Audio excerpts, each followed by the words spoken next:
Hey, it's Joseph here. I've got to show you a package. So here is one big package and there's another smaller one here that I want to open today. And I'm going to unbox it on the floor because I just simply don't have enough space on the desk. Try to do this one-handed. That's a lot of bubble wraps. So here is what we're interested in today. 5 bay 3.5 inch SATA hard drive, trayless docking station USB 3.1 Gen 2. It's a mouthful and it is a long name, but it's basically an external hard drive where you can actually put in 5 different hard drives in here. So we're gonna try and utilize this for my storage system that I've been trying to upgrade. So let's get this out of this box. I'm gonna need 2 hands for that.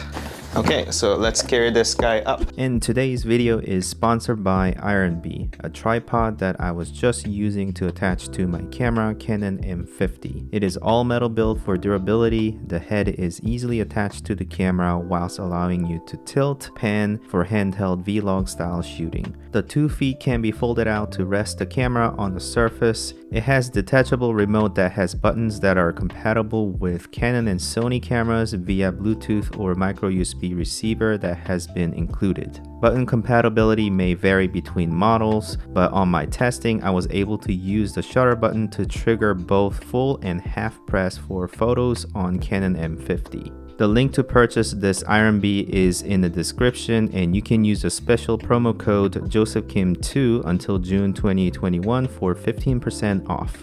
So with all of that out of the way, let's get into the main bit. So here is a big box that I'm interested in looking at today, as well as a small one that I want to open.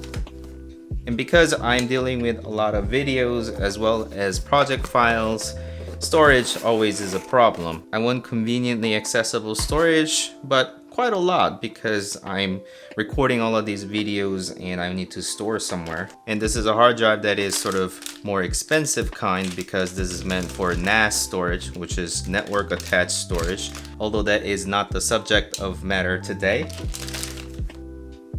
Because today's video is about direct attached storage, DAS, not NAS. But these units are known to be a lot more durable and longer lasting, and I want to have semi-permanent storage solution for all the data that I have. Therefore, I have made a little bit of investment. So this 4 terabyte hard drive went for $100, which is not a bad price for amount of storage it gives, but there are cheaper solutions out there if you were to buy non-NAS version of hard drive, but I just wanted to kind of mention that is available. So let's go ahead and open it.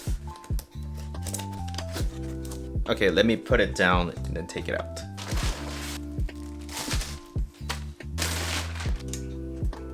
Okay, so I've got some box contents here: manual, USB-C to USB-C cable, USB-A to USB-C cable, power cable, and then a key to lock it. Interesting.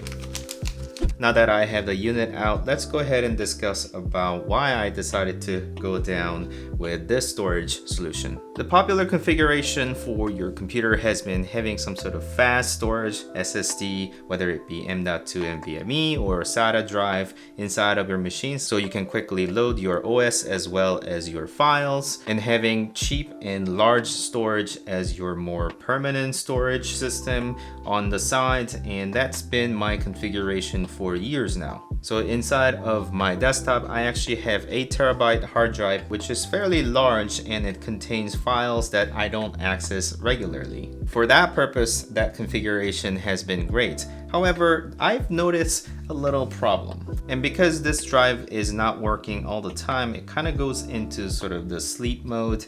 And whenever it decides to kind of ramp up and wake up, and it seems somewhat random because I am also not accessing those files on those moments, especially at night when things are a bit quieter, I hear it spinning up and my computer has a little bit of stutter or lag during that split second. And also I know for a fact that you can turn off that feature so that your drive never goes to sleep, so you don't have any sort of stutter. But when hard drives are spinning all the time and being used all the time, I know it has a little bit of longevity issue, so I don't want these disks spinning all the time, especially when the drive is not meant for 24/7 operation, such as the NAS drive that I bought. So I am a little bit weary about that. So I'd rather have it unplugged and just have it stored somewhere and then accessible whenever I need those files accessed. Hence why I decided to go down this route. So let's go ahead and look at what this thing's got.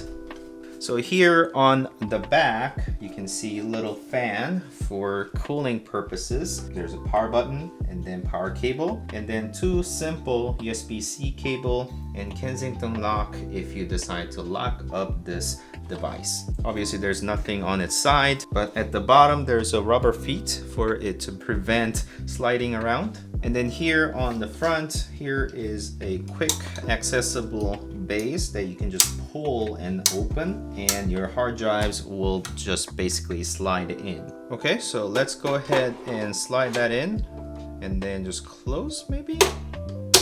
Okay, easy. And again, I'm gonna take that 8 terabyte drive out of my computer and put it on the second bay, but let's keep all of those closed for now, and then connect the power cable. And for the fastest speed possible, I suppose you can connect USB-C to USB-C, but in my case, I'm gonna connect USB-A because it is easily connectable with my computer. So here I can see one drive that is not initialized. So initialize disk, okay that, and then right click on here, new simple drive, next, and then I can allocate drive F, and then next, finish. And now all of that 4 terabyte is available. And if I decide that I don't really need to access the file now, and then turn it off.